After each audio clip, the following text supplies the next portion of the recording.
Okay, so I made these little charms and I had sublimated them onto the glass and they came out really cute. These little Beatrix Potter Peter Rabbit charms.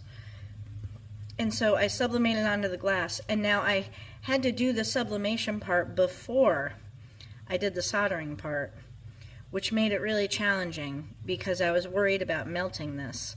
So now that I got that on here, what I'm going to do is I'm going to use my silicone to add a backer, because I don't know if this will come off or wear off, but I would feel better if it had some sort of backer to it. So that's my plan with that.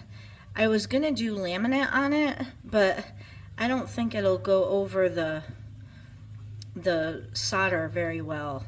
So I'm going to try it with this and see how it goes. I'm using UV resin, the hard type.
Okay.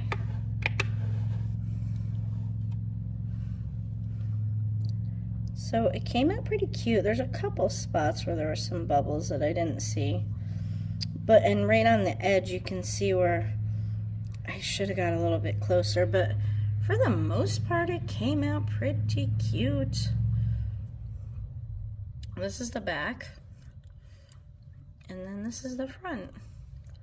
And it is a cute little charm. And nice too, because this part's gonna be what's against your clothing. So that's gonna be nice. And I could have done it between two pieces of glass, but the glass that I had used was too thick to sandwich the image in between, and I like to try to sublimate it on. I feel like it's more permanent. So that's that one.